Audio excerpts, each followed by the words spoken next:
해야 될까? 일단은 한번 녹화하고 시작합시다. 네. 가벼운 드로잉 타임이고요. 이렇게 투시가 잔뜩 있는 애를, 그러니까 그림 기본기 여러 가지 뭐 공간감 관련해서 특히 개인적으로는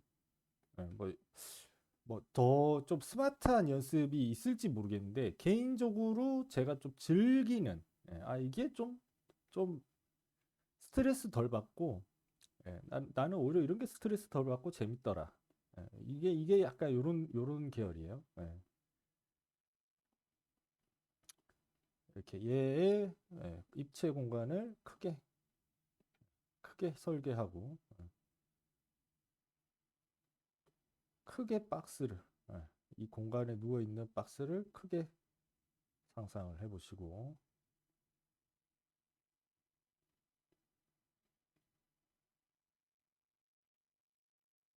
그리고 공간감은 제가 옛날에는 나는 건가라는 의문이 든 적이 있었는데, 웬만하면 훈련으로 좀 보충이 많이 되는 부분이에요.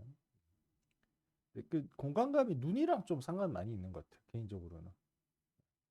공간이 이제 어쨌든 시각적으로 뭘 인지를 하는 거잖아요. 그래서 개인적으로는 이런 생각을 좀 갖고 있습니다.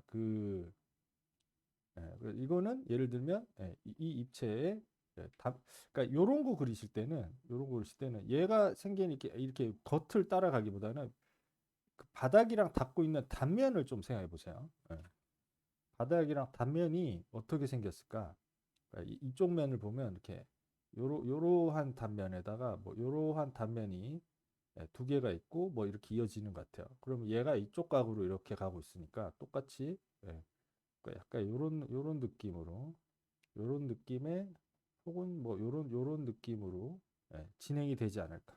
걔가 이쪽 각의 위에다가 약간 이렇게 얇은 데서 퍼지는 느낌의 사각형이랑 만나서 이 단면이 위에 쌓여져 있으니까 이렇게 되겠죠. 이 입체 소품 그리기가 조금, 예, 재미 들리면 참 시간 잘 가고요. 예. 근데 그래서 너무 재밌으면 또 적당히 해야 돼요. 이게 너무 재밌으면 또 이거는 또 인물 그리는 거랑은 조금 약간 결이 좀 다르니까 너무 재밌어도 적당히 해야 되는. 근데 하다 보면 기본기 뭐 상승에는 굉장히 좋은. 그래서 지금 여기에 얘가 이렇게 들어가면 이렇게. 제가 이제 그 사는 동네에 그 저 입시미술 학원이 쭈루룩 모여 있거든요. 그래서 약간 저기 이제 설릉역 쪽에 작업실인데 설릉역 쪽으로 이렇게 다가가면 입시미술 학원들이 이렇게 쭈루룩, 여기 입시의 메카니까, 대치동 이쪽이 입시의 메카니까 뭐 설릉역 근방으로 입시미술 학원들이 이렇게 꽤 많이 포진을 하고 있어요. 요거는 이제 약간 각이 다르죠. 이렇게 각이 다르고 이렇게 수정을 해주는 겁니다. 그래서 입시 미술 딱 그 학원 요렇게 입구에 가면, 제가 이거 강의할 때 많이 얘기하죠. 꽃게 이거 탁 이렇게 도형화로 탁 그려가지고, 이 디자인 쪽 그건가 봐요. 입시 과제인가 봐요. 쫙 해가지고 설명을 탁 멋있게, 이렇게 공간에다가 이렇게 해놓은 게 있더라고. 내가 그거 보고 영감을 받아서 맨날 얘기하잖아. 그거 보면 나도 되게 좀, 역시 이러면서 단단하고 이러면서, 입시 미술에서 쓰는 그거니까, 아주 뭐 칼처럼 더 맞죠. 학생들 이렇게 작품들 전시돼 있고,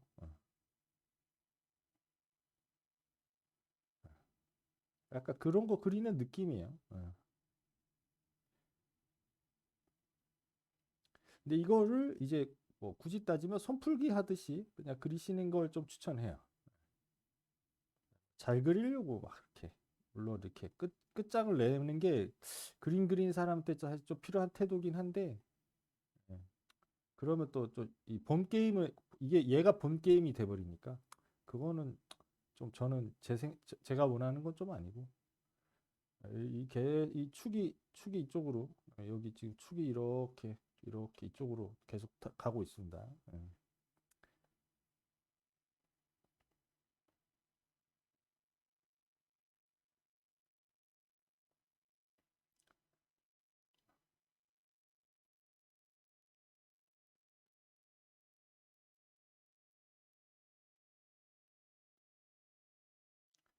제가 중간을 조금 생략하고 들어갔는데 여기 중간 덩어리 이런 데가 많잖아요. 엄청나게 많은 투시죠. 예. 그래서 또 이런 SF 장르를 또 좋아하시는 분들은 좀 이런 거가 이 투시가 많이 들어가서 막 기계적인 애들이 막 중첩돼 가지고 막 쌓여 있잖아요. 자연스럽게 엄청난 고밀도가 나오죠. 제가 제 옛날에 얘기한 거 기억하는지 모르겠는데 퀄리티가 뭐냐라고 물으면 딱 퀄리티가 무엇라고 정의된 게 없어요, 여러분들. 퀄리티의 정의가 없어요. 예, 뭐 여러 가지 속성인데 좀 그러니까 제가 제 주관이에요. 여기는 제 주관으로 퀄리티를 정의하려고 되게 노력을 했는데 아무도 이게 퀄리티라고 딱 직접적으로 설명해주는 제 선배가 없었어. 그래서 내가 퀄리티를 이제 한 10년, 20년 정도 근무하고 나서 이제 정의를 한 게 대부분 퀄리티를 말하면 밀도를 말해요. 그래서 밀도를 말하는데 밀도만 이렇게 우겨 넣었다고 퀄리티가 높아지냐? 그렇진 않아요. 밸런스예요. 예. 밸런스를 잡은 밀도가 예, 퀄리티인데 여기서 하나 더 하면 이제 주제가 들어가는 거예요. 주제. 이렇게 세 가지. 제 결론은 이거 세 개였어요. 아, 보통은 밀도가 낮은 상태보다 밀도가 높은 상태가 소위 뭐 에너지가 높다. 엔트로피 뭐 이런 뭐 에너지 법칙 이런 거에 의해서 밀도가 높으면 퀄리티가 높은 게 되는데 단순히 무식하게 높은 게 아니라 통일과 변화 뭐 이런 룰을 잘 따져가지고 예, 잘 따져서 밸런스가 알맞게 높은 상태, 밸런스가 굉장히 잘 잡혀서 높은 상태가 예, 퀄리티다. 그래서 순수하게 밀도만 높다고 당연히 퀄리티가 아니죠. 그러니까 예를 들면 이제 요리하는데 뭐 단맛, 짠맛 뭐 막 뒤죽박죽 돼 있으면 그거는 밀도가 아니라 그냥 완전 쓰레기 잡탕이 된 거고 그게 아니라 뭐 첫 맛은 이건데 뭐 그게 입안에서 퍼지면서 끝맛이 이렇게 오묘하게 되면서 파인 다이닝에 나오는 그런 뭐 오묘한 뭔가 맛의 밸런스가 갖춰져서 아 신선한 경험이 됐어. 그럼 그 밸런스가 갖춰진 거니까. 그렇게 하기 위해서 나중에는 이게 더하기를 했다가 빼기를 많이 해서 빼기를 많이 하고 뭐 순서를 바꾸거나 예, 착시를 일으키거나 이런 장치를 통해서 밸런스를 새로운 걸 잡아내는 거고 궁극적으로 가면 퀄리티의 궁극은 주제인 것 같아. 주제. 그래서 현대 미술에서 계속 강조하는 거는 너의 주제가 뭐냐, 너의 스토리가 뭐냐 이렇게 가잖아요. 그럼 결국은 내 주제가 뭐야라고 딱 꽉 잡고 있는 그 주제를 이 간결한 하나의 주제를 뭘로 밀고 가느냐가 궁극에는 도달하는 그 퀄리티의 이제 궁극적인 목적 지점이에요. 근데 그거를 잡는 게 너무 어렵죠. 주제를 잡아내는 게. 근데 우리가 이제 그냥 이 좀 뭐라 해야 되지? 이 상업 미술에서 이제 하는 거는 상업 미술에서 하는 거는 이제 맞는 주제에 맞춰서 어떤 해당 주제에 맞춰서 뭔가 이제 실용적으로 뭔가 이렇게 그림 뭐 테크닉 적으로 뭔가 그려내는 그런 거에 가깝습니다. 그래서 이 일감의 주제가 뭐냐? 이 일감의 주제가 뭐냐? 이 일감의 매력을 어떻게 내가 잘 어필할까? 그거를 기술적으로 내가 보유하고 있느냐? 그걸 할 수 있는 기술을. 그래서 그 트렌드는 계속 바뀌어요, 어차피. 지금 뭐 일본풍이 지금 한창 유행하고 있고, 일본 뭐 이렇게 서브컬처 이런 게 유행하고 있고 이래서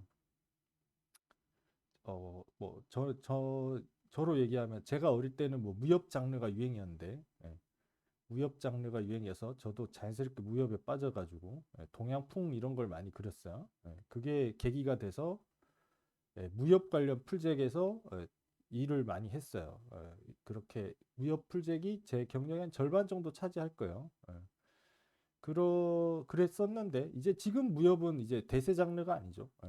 이제 그 노인이라고 하니까 그런데 연령대가 좀 있는 분들이 이제 아주 이제 여전히 충성 고객층은 있는데 연령대가 있는 장르가 됐어요. 그리고 요즘 그래서 웹툰 쪽은 그 스튜디오 있죠. 웹툰 스튜디오에서 그 웹소설을 사와서 요즘 웬만하면 웹툰은 웹소설 사서 이제 스튜디오에서 웹툰으로 이제 만드는 방식으로 가는데 왜냐하면 안정적이니까 시나리오 이미 다 나와 있고 검증돼 있죠. 인기 있던 소설은 그 검증이 돼 있으니까 얘네들도 보면 웹소설 히트치는 웹소설 뭐가 돼? 주제예요, 주제. 딱 그 주제 그 시기에 되게 변화하는 시기에 이 주제가 사람들이 좀 선호할 것 같다. 그 주제를 콕 집은 웹소설이 웹소설 퀄리티랑 상관없이 그 시기에 필요로 하는 주제를 꺼내는 웹소설이 히트치는 거거든요. 소설 자체가 아주 가볍기 때문에 그러니까 딱 그 타이밍에 맞게 주제를 잘 잡은 웹소설이 히트치고 그러면 스튜디오가 웹툰화하면 어쨌든 이 소설이 잡아낸 주제는 어쨌든 시대를 관통하는 어떤 뭔가 소비될 만한 어떤 구석이 있으니까 어쨌든 대중들이 호불호는 갈려도 따른단 말이에요. 그러면 이제 지금 여기 웹툰에서 가장 돈이 되는 게 무협이래요. 무협. 무협은 왜냐면 연령대가 뭐 40대 이후에 아저씨들이 좋아하니까 뭐 이렇게 결제하는 시스템 있잖아요. 결제하는 시스템에서 돈을 그냥 몇십만 원어치 그냥 바로 현장에서 결제하고 그냥 뭐 기다렸다가 보고 돈 아껴서 볼 시간이 없으니까 게임이나 웹툰이나 그 좀 구매력은 이제 연령대가 있는 분들이 있는 느낌. 예.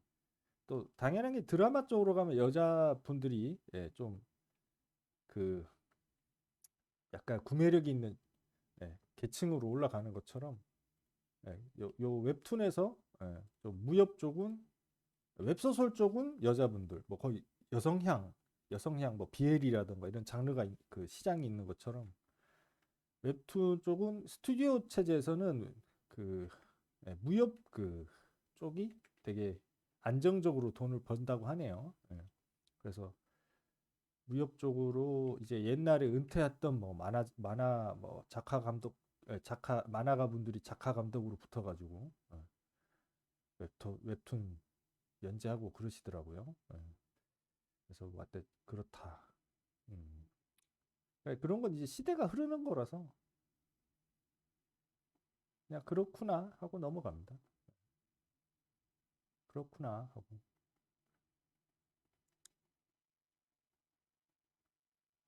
그래서 뭐 주류는 판타지에다가 뭐 실사풍 이게 주류인데 또 전략으로 생각하면 그걸 또 피해가지고 다른 걸 하실 수도 있는 거예요.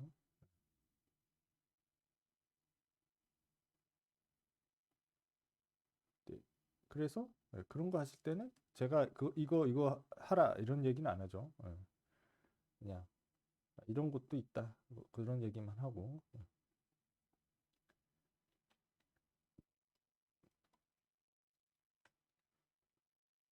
이것도 표면에 여기 요런데 이렇게 삼각 디테일 요런 게 참 재밌어요. 상당히 SF적인 뉘앙스가 되죠. 근데 이 그림이 갖고 있는 요소들은 조금 일본풍이 약간 간지 소위 말하는 간지 라인에 가깝거든요. 약간 서양 애들이 좋아하는 그런 리얼한 느낌보다는 약간 간지 라인에 가까. 약간 특촬물 같은 데서 볼 수 있는. 그래서 그런 약간 시장, 그냥 시장, 그 다음에 고객들 니즈, 그런 거 이제 많이 그런 걸 많이 생각하게 되는 것 같아요. 그림 오래 그리면 그릴수록, 예, 그림 오래 그리면 그릴수록 그런 거 생각 많이 하게 되는데, 아, 요거는 여기서 팔리겠다, 저거는 저기서 팔리겠다, 뭐 이런 생각을 많이 하게 되는 거죠. 근데 이제 그거를 나이가 들고 아는 게 많아지면 그게 더 잘 보이는데 대신에 내가 내 그림을 그릴 체력이나 시간은 또 부족해져요, 점점.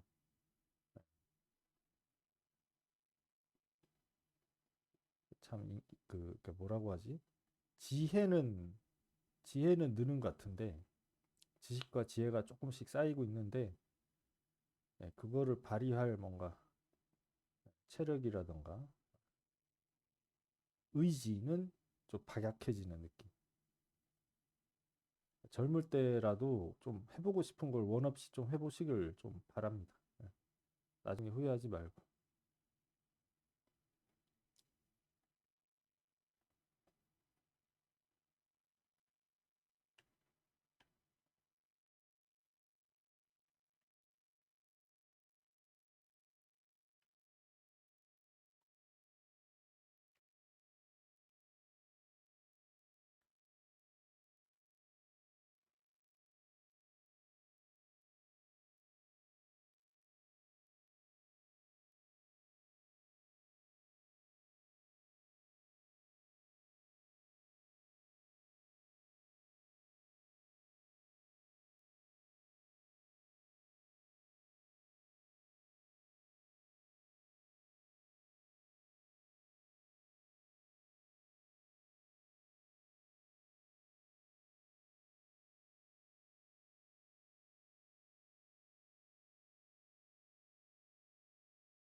네, 오늘 요거 좀 한 그리면 한 20분? 이제 15분 그렸거든요. 예, 한 20분 정도 더 그리고 이거 개인적으로 제가 되게 좋아하는 이미지예요. 그래서 제가 SF물 그릴 때 엄청 좀, 아, 나 이렇게 그리고 싶은데 하는 요소가 되게 많이 들어있어요. 케이블이랑, 그다음에 이 삼각형 이런 그 요소랑 좀 제가 좋아하는 요소들이 좀 많아요.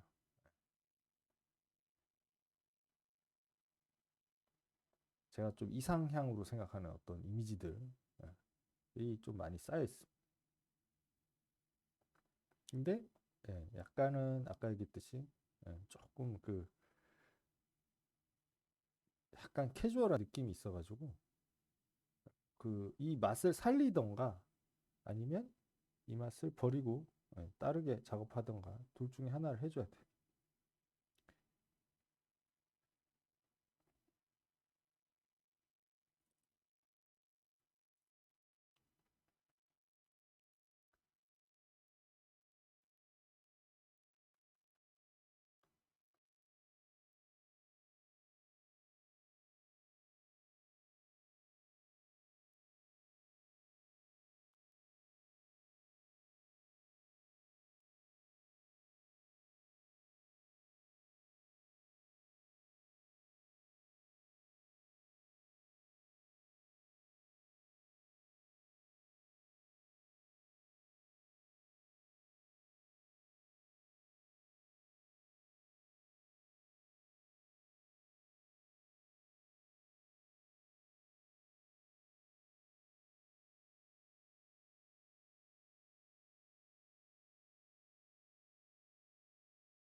예, 여러분들은 뭐 이렇게 저처럼 그냥 드로잉도 30분 하시고 하셔도 되고, 그,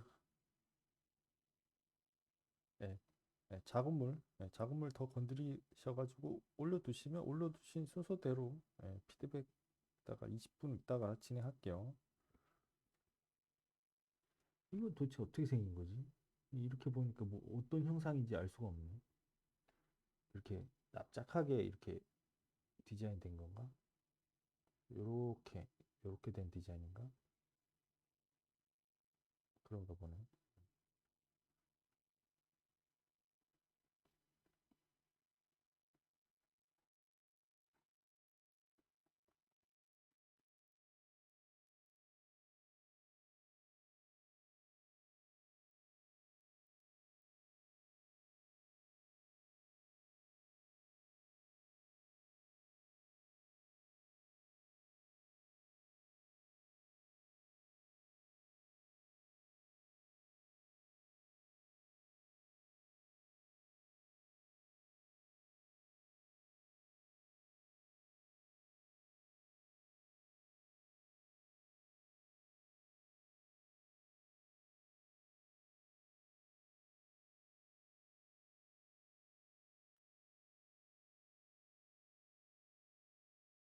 그리고 개인적으로 이제 앞으로 어쨌든 AI랑 3D는 필수니까요.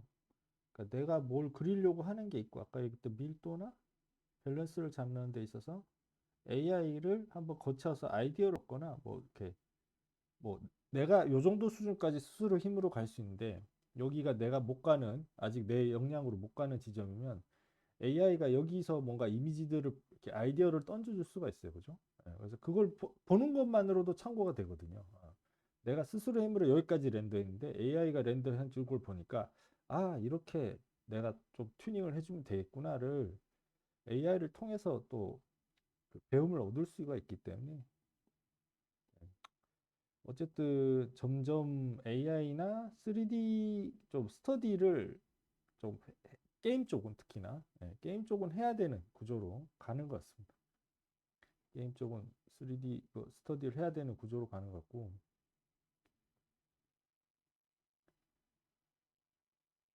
아, 하는 게 당연시 되는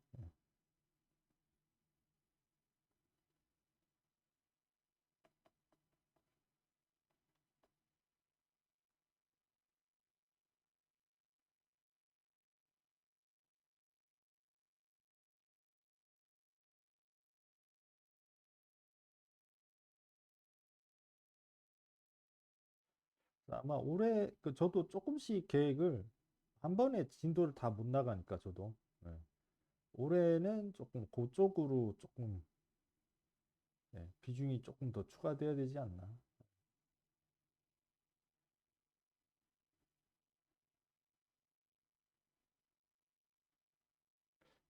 이런 드로잉 연습 왜 하냐면 결국은 AI든 뭐든 이제 참고 이미지에 웬만하면 이제 내가 이제 정답이 숨어 있거든요. 참고 이미지에 웬만하면 정답이 숨어 있는데 그거를 그걸 보고 이제 읽어내는 것도 내가 이제 좀 그림이 돼야지 그게 또 보여요. 더 잘 보이고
그리고 개인적으로 이 그 그림을 뭐 맨날 그리면 좋겠지만 저도 뭐 이런저런 다른 일 하다가 뭐 아니면 그림을 그리긴 하는데 뭐 이렇게 편집 작업이나 뭐 약간 뭐 예를 들면 3D 위에 리터칭 한다거나 아까 AI 샷 같은 거 얘기한 것처럼 일인데 뭔가 약간 그림을 그리는 기분이 안 나는 일들이 있어요.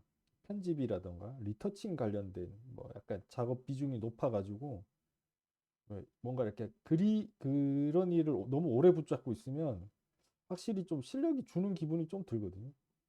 그러니까 그 실력이 준다라는 느낌보다 뭐라고 부르지? 감이 살짝 떨어지는 한 달 정도, 2달 정도 다른 작업 막 하다 오면 화풍이 바뀌거나 할 수도 있고 감이 좀 이렇게 떨어진 느낌 날 때가 있어요. 아니면 너무 이제 예, 열심히 일하고 너무 힘들어서 확 쉬어버렸을 수도 있고 몇 날 며칠 쉬어가지고 한 달쯤 뭐 쉬었다가 이제 아 작업해야지 하고 돌아올 때도 있고 그러면 이제 감이 떨어져 있잖아요. 그러면 저는 드로잉 양을 그때는 이제 많이 늘려요. 다른 것보다. 모작을 한 모작은 한 10% 20%? 10% 20%. 근데 모작이 더 좋은데 모작도 되게 더 늘리면 좋은데 아무래도 드로잉이 좀 쉽다고 느껴서 그런 것 같아요. 그거는 그냥 단순하게. 모작을 같이 좀 비중 있게 해주면 좋은데 모작은 뭔가 집중이 더 많이 필요하고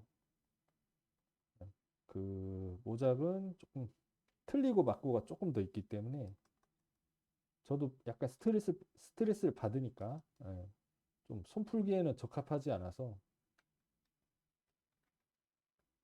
드로잉을 좀 많이 하거든요. 그럼 막 그림이 되게 안 그려지네 싶어도 막 좀 밤에라도 짜증나 막 이러면서 드로잉을 하다가 자면 다음날 확실히 좀 나아요. 다음날 당장 안 나와도 한, 한 5일 정도 그렇게 하면 그 다음 주에는 확실히 좋아지거든요. 약간 운동선수들 막 부상으로 뭐 이렇게 회복 운동하는 그런 느낌이 이런 게 아닐까 싶어요. 그림이 어쨌든 이게 감각으로 그리는 거라서 손끝에 그 피랍도 예민하게 막 전달이 안 될 때도 있고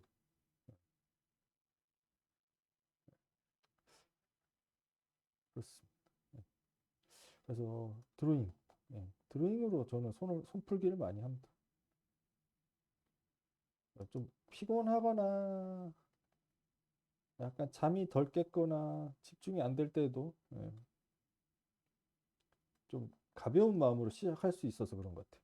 그게 큰 것 같은데. 가벼운 마음으로 시작할 수 있다. 이게 되게 큰 것 같아요. 예를 들어 운동을 나가는데 내가 막 이렇게 꼭 뭐 어디 대회에 가서 아, 뭐 마라톤을 뭐 이렇게 마라톤까지 조깅을 뭐 10km 정도 무조건 뛰어야 되는 운동이면 부담이 돼서 아예 시작을 못 하잖아요. 근데 이 드로잉은 그런 느낌보다는 그냥 약간 경치 구경하면서 동네 마실 한 바퀴 도는 그런 느낌의 운동이어서 부담 없이 하는 그런 것 같아요. 뭔가 부담 없이 언제든지 피곤하고 뭐 그럴 때도 언제든지 꺼내서 할 수 있으니까 꺼내서 하고 하다 보면 약간의 체력이 올라오고 체력이 올라오면 그때 더 좀 난이도 높은 걸로 도전해서 가면 되니까.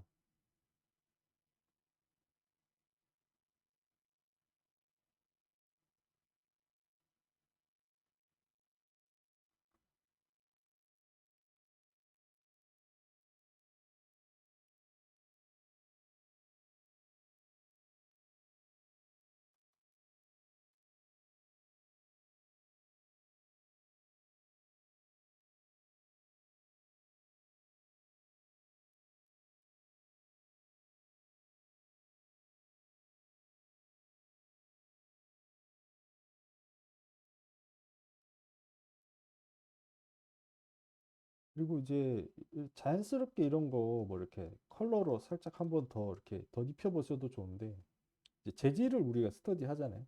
지금 같은 사진에서는 양감은 되게 죽은 상태란 말이에요. 그러니까 교과서적인 이렇게 양감이 보여지는 상태가 아니잖아요. 교과서적으로 정면에서 빛이 와가지고 이런 양감이 보여지는 상태가 아니라 이런 알루미늄 재질처럼 양감을 무시하고죠. 양감을 무시하고 막 이런 라인들이 막 생겨가지고 이렇게 생기고 어두워진 다음에 화이트로 점이 이렇게 반사되는 외곽의 빛이 어지러이 생겨서 그러니까 양감은 살짝 날아가는데 없는 건 아니고 존재해요. 존재하는데 여기가 밝았다가 여기가 확 진했다가 이런 것들이 좀 드라마틱하게 되는 여기도 여기 그래서 만약에 제가 쉐이딩을 하면 영역 잡은 다음에 이렇게 그라데이션으로 그냥 이렇게 발라요. 그라데이션으로 이렇게 바르고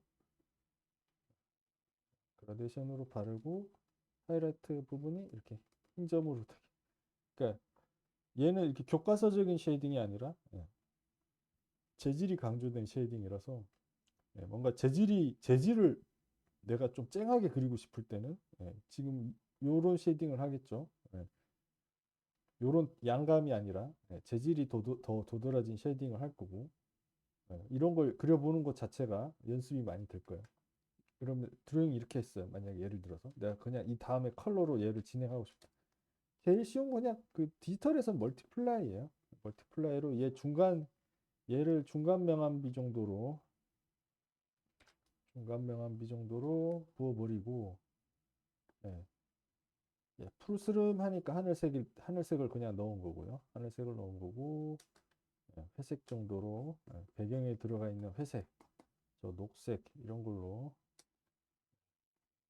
이때는 그냥 그라데이션 같은 걸로 크게 누시고 그러니까 디지털 채색은 멀티플라이를 잘 활용하시는 게 상당히 그 좀 스마트하게 채색을 하실 수 있는 비결이 됩니다. 근데 또 너무 빨리 이 멀티플라이를 너무 과도하게 부어버리면 좀 오히려 좀 거기서 이제 좀 약간 막혀버릴 수도 있는데 그만큼 좀 활용도가 워낙 좀 많긴 해요. 이 멀티플라이가.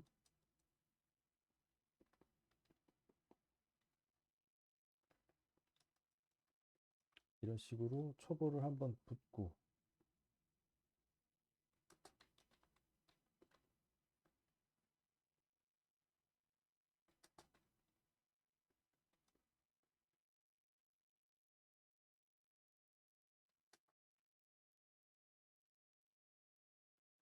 이런 애들이 좀 교과서식으로 그리시면 그릴 일 없는 애란 말이죠. 맨날 이렇게 판타지 캐릭터 이렇게 예, 어디 게임 회사에 들어갈 포폴로 판타지 캐릭터만 쉐이딩 하시다 보면 왜 여기서 이렇게 그리고 왜 이렇게 재질 표현하고 아니면 지금 내가 그리고 있는 상황 말고 다른 상황에서는 어떻게 그려야 되는지 잘 모르는 좀 반쪽짜리 아티스트로 일단 조금 성장이 되거든요. 근데 그것도 뭐 그 과정에서는 되게 정상이고요. 그마저도. 그 시기가 지나서 포폴이 한 1차 완성 정도 됐을 때쯤에는 조금 외연을 넓혀 보시는 것도 괜찮아요. 외연을 이렇게 넓혀 보시는 것도 괜찮고 제일 쉬운 게 이런 드로잉하고 바로 이어서 모작을 해보시는 거 제일 쉽게 그 페인팅 그 내공을 늘리는 방법이에요. 예. 그냥 이런 걸 그냥 하루에 한 컷만 해야지 하고 꾸준히 하시면 페인팅 그 기본 내공이 계속 발전합니다. 색 관찰하면서 얘 안부에 녹색이 흐르는 게 보시나요? 약간 녹회색으로 흘러요. 그림 전체에 녹회색이 발려져 있습니다. 그러면 그 녹회색이 레드 옆에서는 이 회색이 녹회색 느낌을 주기도 하고요. 이거보다 이게 녹색이니까 그죠? 예. 그냥 녹색을 쓰면 그냥 찐 녹이에요, 그죠? 찐 녹인데 지금 갈색에서 이 녹색을 선택해 주는 걸로도 녹색 느낌이 나요. 그다음 여기는 좀 블루에 가깝게 그죠?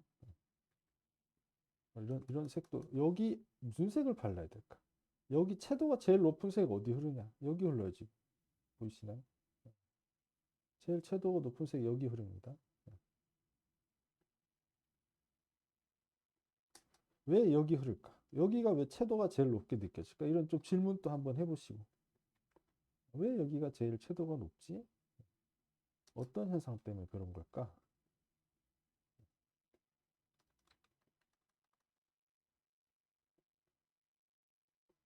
그래서 요 빛을 받는 화이트는 어디까지 밝아져야 될까? 그래서 모작이 진짜 이 페인팅에서는 모작을 꾸준히 하시는 것만큼 그 좀 기본적인 관찰이랑 개념이 많이 향상이 되는데 그리고 이런 시츄에이션을 많이 접해 봐야 돼요. 이런 상황은 또 처음이네 이런 애들. 여기는 왜 이래 이런 식으로.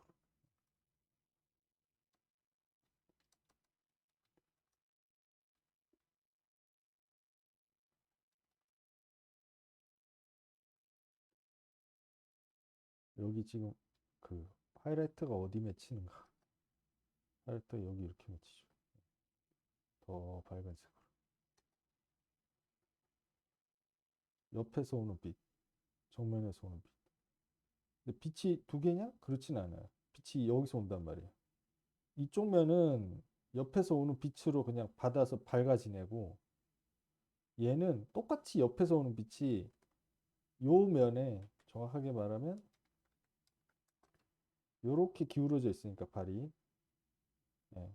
여기는 이쪽에서 오는 빛이 많이 닿아서 그냥 밝아진 거예요. 예. 얘 각은 지금 저 눈이랑 맞아서 이렇게 빛이 와서 제 눈에 들어온 거고요. 여기는 똑같이 이렇게 해서 각이 맞아서 이렇게 들어온 거예요. 각이 맞아서 제 눈에 들어온 거예요. 그래서 하이라이트가 여기 맺지. 튀어나온 부분이 밝다. 그래서 이 빛이랑 이 빛이 다른 빛이 아닙니다. 같은 빛이에요. 같은 빛인데 각도 때문에 여기는 이쪽에다 하이라이트 맺히고 얘는 여기다 하이라이트 맺히고 또 여기 아랫줄에도 똑같은 지금 사진에서 빛은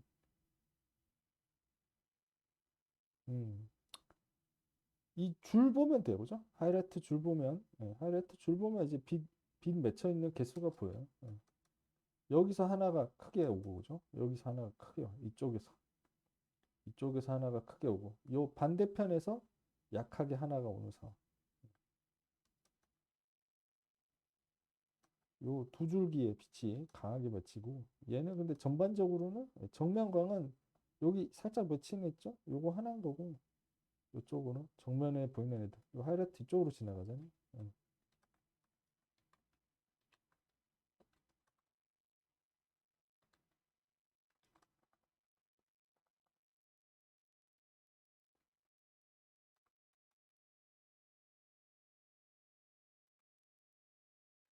그래서 제가 지금 또 이제 석가님을 왜 좀 존경하냐면 그분이 이제 이런 그 데일리 페인팅을 되게 꾸준히 이제 커뮤니티 옛날에 많이 계속 꾸준히 올리셨거든요.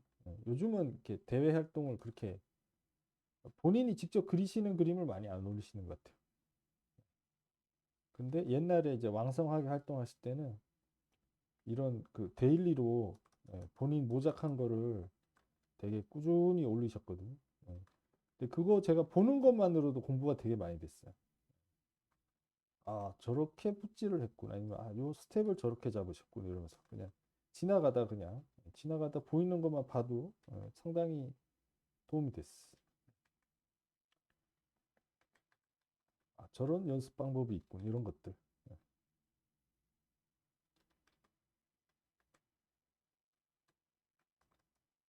여기도 그래서 여기 청색이 흐르죠. 여기 청이 흐릅니다. 이렇게. 근데 이게 뭐 사진 필터 때문에 흐르는 건지 뭐 재질 때문에 흐르는 건지 그것까지는 알 수가 없어. 사진 필터 때문에 흐르는 걸 수도 있어.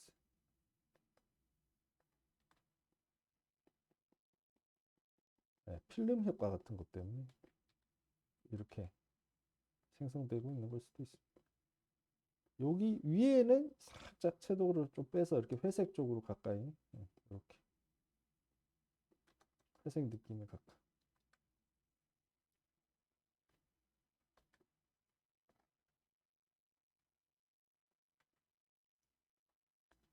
이 하나도 안 어렵죠. 예. 그리고 심지어 재밌어. 뭐 요런 면은 그냥 이렇게 까맣게 그냥 내가 이거 안 그렸는데 이제 그려야 되네 이렇게 하면 이렇게 까맣게 그냥 실루엣 처리한 다음에 이렇게 갖고 와가지고 하이라이트만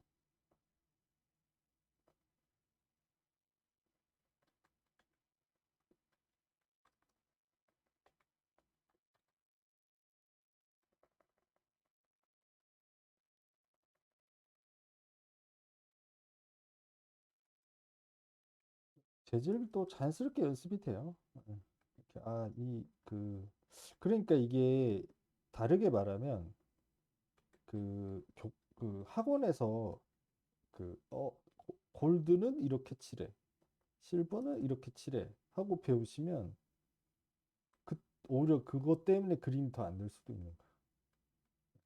그 상황 말고 이렇게 빛까지 들어간 상황에서 많이 그려보시면 근본적으로 이 빛깔들이 좀 오묘하게 붙잖아요. 예, 이 상황에 여기 블루도 흐르고 이런 것들을 더 관찰을 많이 하실 수 있어서 근본적으로 데생은 이거를 많이 하셔야지 좀 됩니다.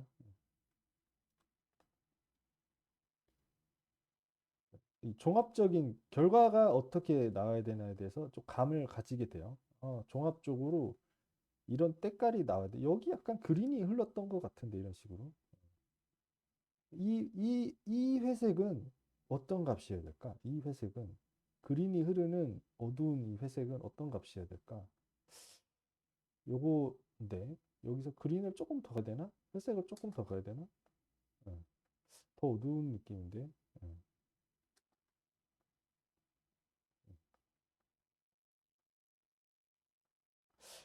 그래서 요거 이제 저거 아까 얘기했던 끝나면 저 뭐냐 복식 40컷 그리기 챌린지 저희가 별 크게 기대는 안 하고 있거든요. 많이 하면 두세 분 하더라고요. 아예 아무도 안 하실 때도 있고. 뭐 특별히 다음 주쯤에 그 과제로 드려야겠다. 아닌가? 이번 주에 제가 과제로 10컷만 좀 드릴게요. 네. 또 너무 방치하면 아무도 안 하니까 제가 그 2주 동안 한 20컷 그룹에 과제 좀 드리고요. 그리고 그 이후에 20컷을 더 하시게 되면 자연스럽게 그 과제 달성하게 되시니까 과제 달성하시고 커피 한 잔 받아가시고 20컷만 하고 나 바쁘니까 여기까지만 할래 하시는 분은 그냥 거기까지만 하시는 걸로 과제 20컷 드릴게요. 까먹 그냥 알아서 하겠지 하면 안 하니까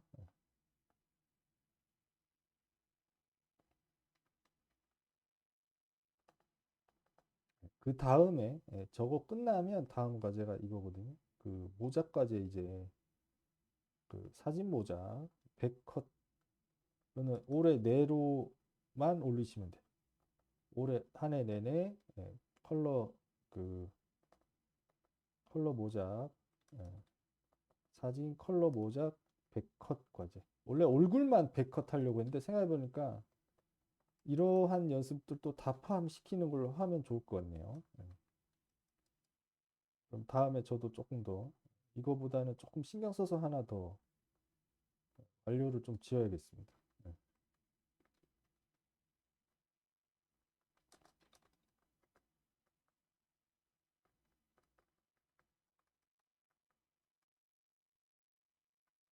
그러면서 자연스럽게 여기 쉐딩이 이쪽으로 좀 어두워지는 거 보이잖아요. 그래서 살짝 어두워지는 것도 한번 넣어보고 요 녹색이랑 이 색은 분명히 다르단 말이에요. 그럼 저 색은 뭘까? 조금 더 밝게. 근데 무채색 쪽으로.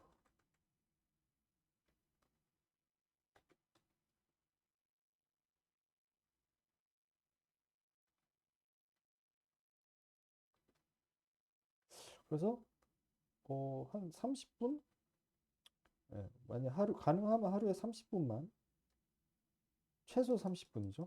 30분에서 1시간 정도 한 컷에 좀 해보시면 되게 많이 좋습니다. 이거는.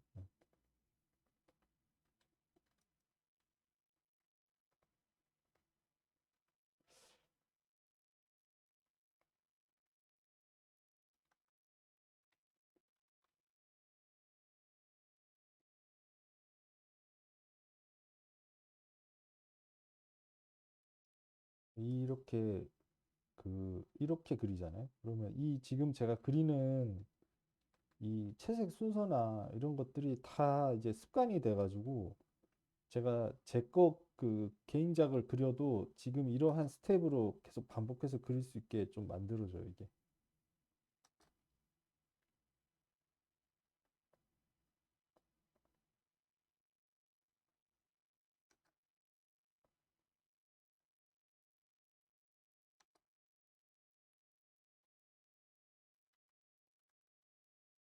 그럼 여기서 이런 데 보면 그림자를 잡긴 잡았는데 너무 저 자료에 비해서 어둡게 잡았죠? 어둡게 잡았으니까 일단 어둡게 잡아놓고 밝게 밝은 색을 하나 이렇게 에어브러시 같은 걸로 크게 더 채도 더 빠져야 될 것 같은데 이렇게 더하면 지금 얘의 톤에 조금 더 근접해져. 미세한 색 조정은 이렇게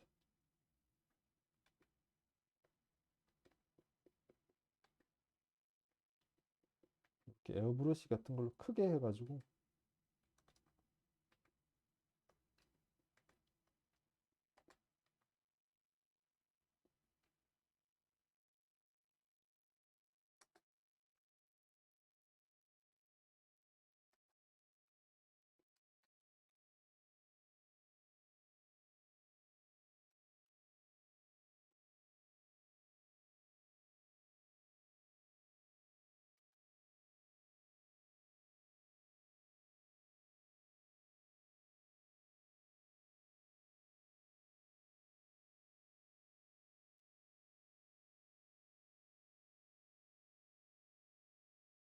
그러니까 기준을 제가 이 약간 희뿌연 약간 블루가 도는 회색으로 넣어버리니까 그 회색을 기준으로 보죠.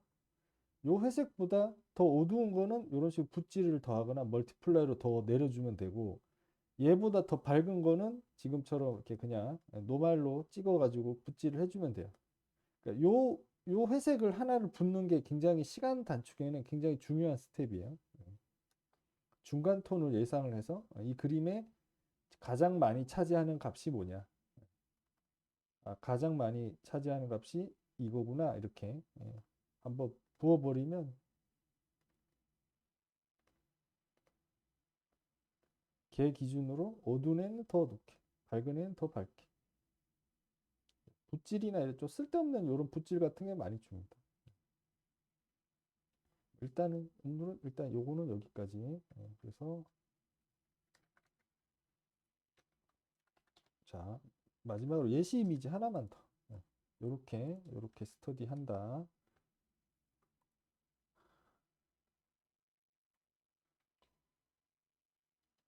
생각난 김에 요거까지 하면 좋을 것 같아서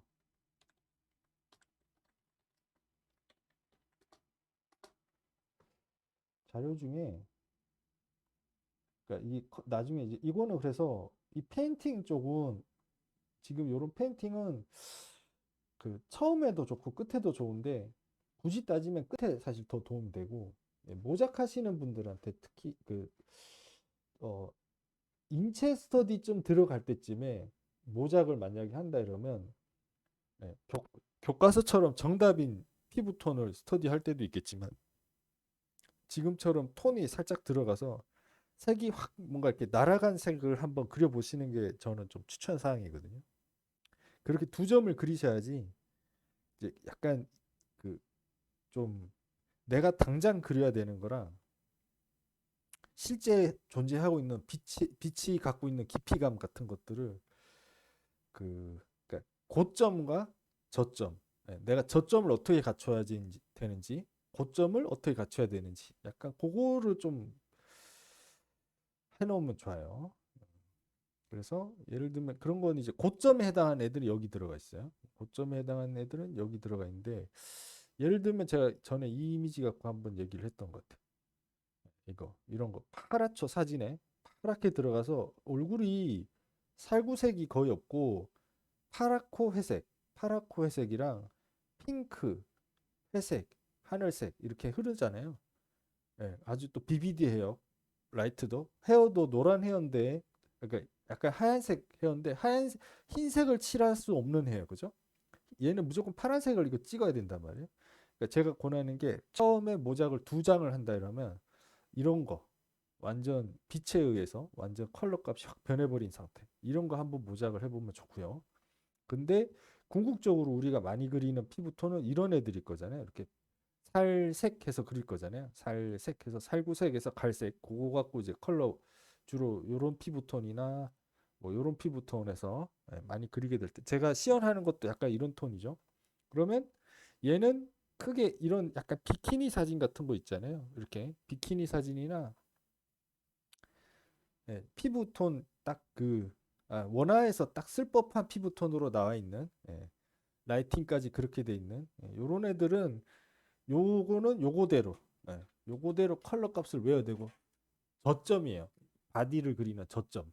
아, 외워서 그려야 되는 살색은 이 값이야라고 외워서 그리는 저점은 이거고 이런 거는 여기다 그냥 이렇게 스포이드로 이런 식으로 컬러 테이블을 이렇게 만들어 놓아 보세요. 그래서 그냥 이 컬러 찍어서 어두운 색 바르고 이거 찍어서 밝은 색 바르고 이런 느낌으로 그래서 얘는 저점. 그러니까 저점을 올린다. 내가 아무런 자료도 없이 그냥 누드바디 하나 그려야 될 때는 그냥 갈색, 살구색 섞어가지고 예, 어두운 색은 갈회색으로 바르고 갈색 바르고 밝아지는 영역에 이렇게 바르고 뭐 약간 화이트의 회색 같은 거, 요 배경에 있는 회색 그대로 발라서 밝은 부분에 발라서 이렇게 쉐이딩하는 걸. 저점을 높이는 건 약간 이렇게 이 색을 외워서 쓰는 느낌으로 하시고 이런 거 외워서 그리는 느낌을 하시고 고점을 높이는 건 약간 이런 접근은 얘를 한 번씩 그려보시는 게 약간 그림적으로는 고점을 높이는 방향이라고 생각을 합니다. 그래서 이거는 지금 당장 이거를 어떻게 뭐 써먹으려고 그리는 그런 느낌보다는 예, 단순히 원화가 이상을 뭔가 좀 해내기 위해서 예, 빛이 피부와 만나고 다양한 색상과 만났을 때 어떤 드라마틱한 변화를 일으키는지. 그리고 이거는 어쩔 수 없이 좀 난이도가 이렇게 좀 그 그러니까 피부는 살색 아까 개념은 그죠? 피부는 살색이니까 그 살색이 뭐냐? 이 갈색이니까 이 갈색으로 그려. 피부는 이 갈색이니까 이 갈색으로. 인종에 따라서 뭐 어떤 인종은 예를 들면 어떤 인종은 이런 색이고 그러니까 그냥 이 갈색을 바르고 인종별로 백인, 뭐 약간 황인, 혹은 뭐 남미인, 남미 체형, 뭐 아니면 그 사이값 이렇게 해서 딱 바르는 느낌이라면 얘는 그 컬러가 아니니까 이렇게 푸르스름한 톤에 예, 조명에 의한 톤이 엄청 묻어 있으니까 얘는 이 스포이드로 일일이 찍어 보셔야 돼요. 제가 이런 거를 만약에 모작을 하신다면 점점이 스포이드로 찍으시면서 예, 컬러를 보시는 걸 권해요. 얘는 이렇게 1차원적인 색이 아니잖아요. 1차원적인 색이 아니고 피부 위에 피부가 블루라는 색이 피부에 나올 수 있구나. 그런 거를 좀 보는 거라서 똑같이 그래서 얘도 작업을 좀 빠르게 하려면 멀티플라이를 한번 붓고 시작하는 거. 멀티플라이를 한번 붓고 톤 조정해 주는 느낌으로.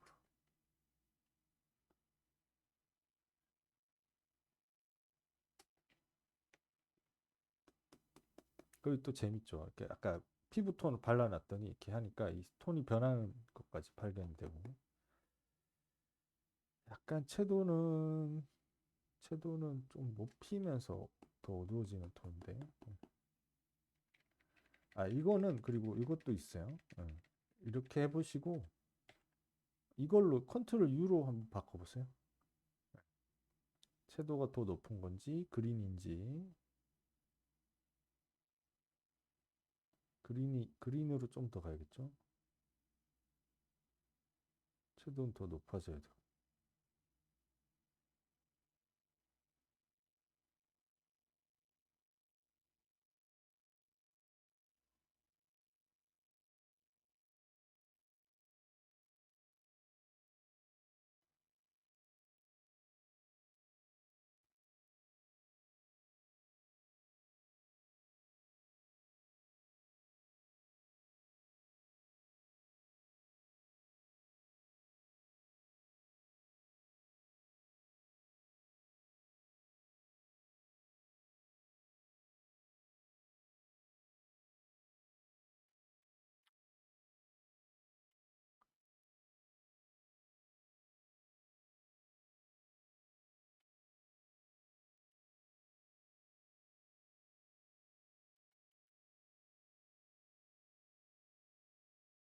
얘는 그래서 스포이드를 좀 찍어보는 공부를 해야 됩니다. 근데 지금은 그냥 한번 해볼게요.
이건 뭐 색, 그 빛이 오는 위치는 이렇게 그냥 관념으로 잡으시고, 근데 최종 마무리는 스포이드로 일일이 찍어서 좀 딱 맞춰서, 그러니까 눈 연습을 끝까지 해보시는 게 조금 더 추천 사항이에요. 적당히, 적당히 했으니까 됐어. 이쪽은 아니에요, 요거는. 요거는 끝까지, 스포이드까지 이렇게 맞춰가지고, 끝까지 저 튜닝해서 마감을 짓는 게 약간 요런 스터디에 맞는 좀 결과입니다.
이렇게 하다 보면 이제 계속 이렇게 색을 정확하게 한 번에 찍어서 그리는 게 아니니까 계속 블렌딩을 하게 되잖아요. 예. 이 보이는 색을 만들기 위해서, 지금 내 색은 너무 레드인데, 푸른색을 살짝 섞어보고, 푸른색을 살짝 섞어보고, 요 노란색도 살짝 섞어보고, 이렇게 블렌딩을 계속 하게 되니까, 요 과정에서 좀, 예, 뭐 색을 보는 눈도 더 예민해지고, 이 색을 섞어보는 경험도 늘고, 그러다가 도저히 잘 모르겠으면 스포이드로 그때는 찍어가지고, 스포이드로 찍어서 도대체 이게 무슨 색이야? 이러면서 이렇게 눈으로 확인 또 정확한 값도 한번 확인해 보시고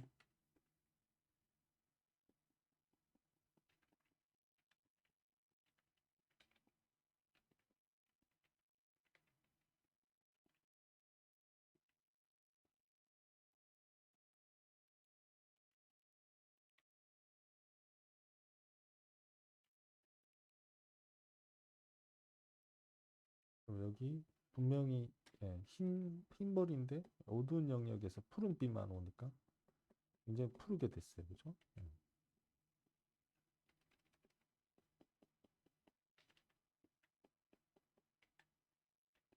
색이 궁극적으로 좀 늘려면 약간 이런 난이도 있는 애를 또 모작을 하셔야지 또 늡니다.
늘렸나 보네.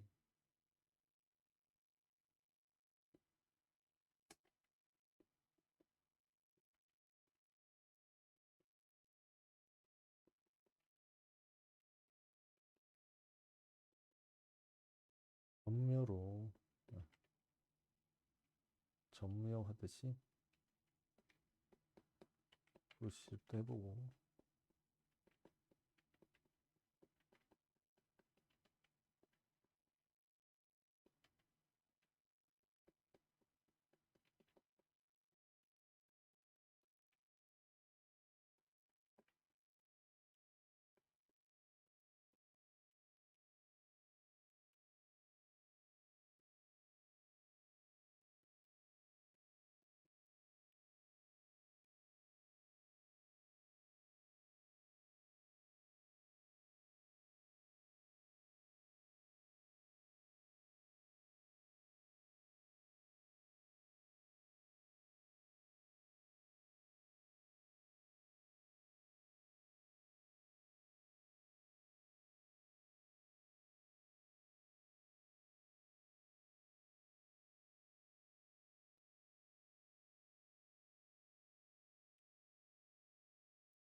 그 정도?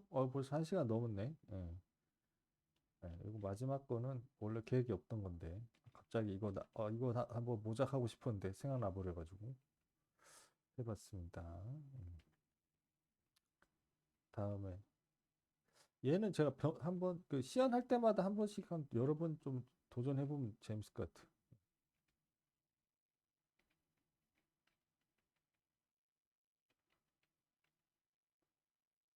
하단에서 약간 노란빛이 오니까 노란빛이 요런 데 지금 그 하단에서 오는 노란빛이 묻어서 이쪽은 노란광이 이렇게 묻고 있어. 또 여러 번 하면 더 뭐 해석이 더 잘 되지 않을까?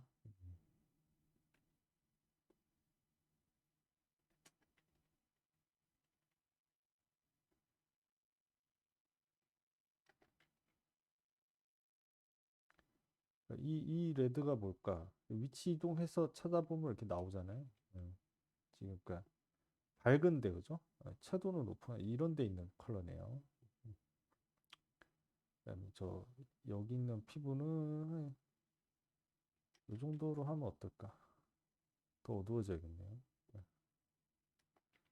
어둡게 뭐 어둡게 하거나 근데 톤을 변경해야 될 때는 소심하게 찔끔찔끔하면 잘 모르고요. 좀 확 가보시고 어차피 이게 블렌딩은 브러쉬질로 이제 그 힘 조절하면 되니까 예, 해보시고 너무 세네 하면 이렇게 다른 색 섞어서 다시 중도로 돌아오면 됩니다. 예. 바를 때 조금 세게 바르셔도 돼요.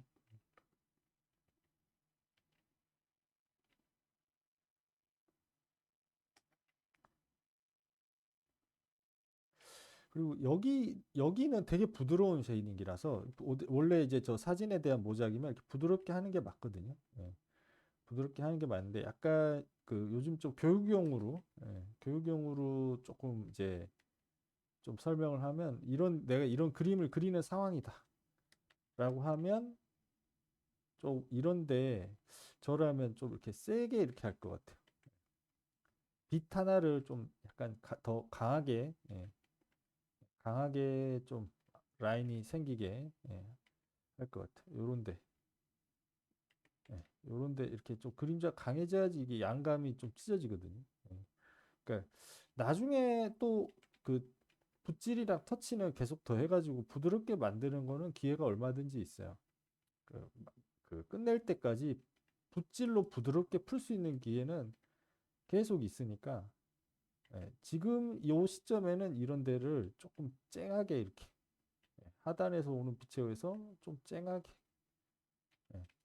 하려고 하고 요런 데도 마찬가지로 눈 밑에 이렇게 애교살 부분에 상단에서 오는 뭐 그림자에서 요런 데가 좀 선명해져야 된다. 아니면 그런 데 좀 일부러 좀 선명하게 이런데 그러니까 그림에서 선명하게 그릴 수 있는 구간이 그렇게 막 많지 않아요.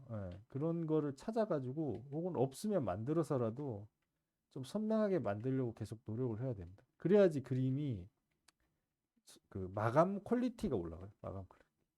사진이 희뿌옇다고 나까지 이렇게 희뿌옇게 그릴 수는 없어가지고. 예. 그 사진은 희뿌옇지만 내 그림에서는 선명해야 되거든요. 어차피 나는 사진이 아니니까. 예. 그럼 어디를 좀 선명하게 할까를 계속 찾아가지고 조금이라도 선명하게 할 수 있는 부분. 여기는 선명하게 하면 좋겠다 하는 부분은 저는 선명하게 하는 게 맞다고 봅니다. 특별히 그 화풍에 따라 조금 다를 수 있는데 기본적으로는 선명하게 해버릇 해야 돼요. 그래야지 이제 나중에 여기는 선명하게 하지 말고 조금 풀어줘야지. 그럼 나중에 풀면 돼요. 나중에 푸는 거는 어렵지 않습니다.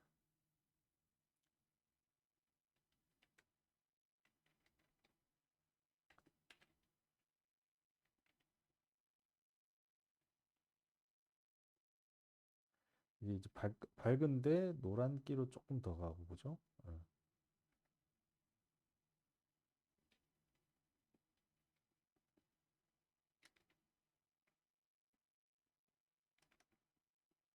요 색이 좀 많이 느껴지네. 음, 이런 데도 있고 여기 주변에도 있고.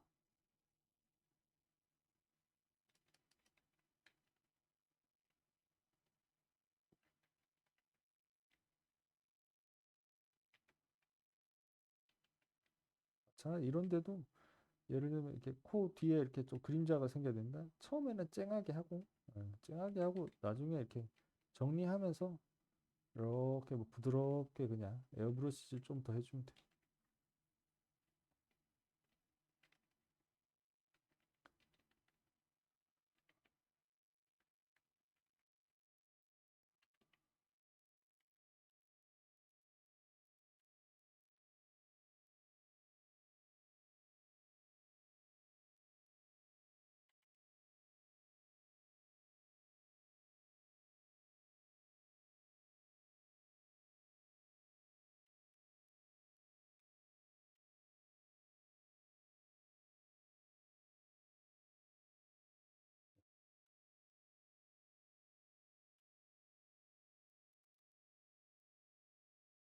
이러고 네, 나중에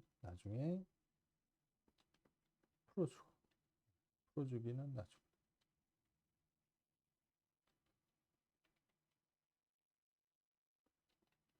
여기가 한색으로 조금 더 섞여야겠다.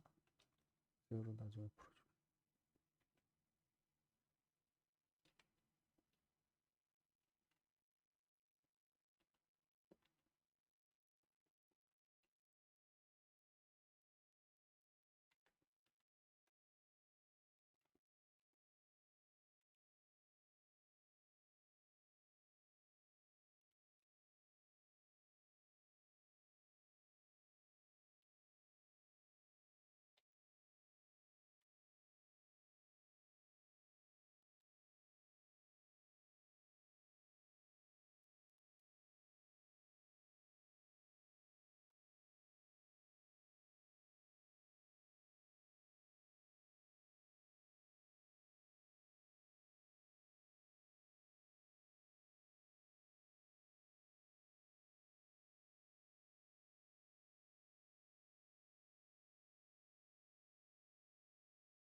네, 일단 요거 설명은 여기까지 뭐 설명할 것도 없었지만 이 정도. 음. 이제 그 올려주시면 이제 피드백 바로 이어서 할게요.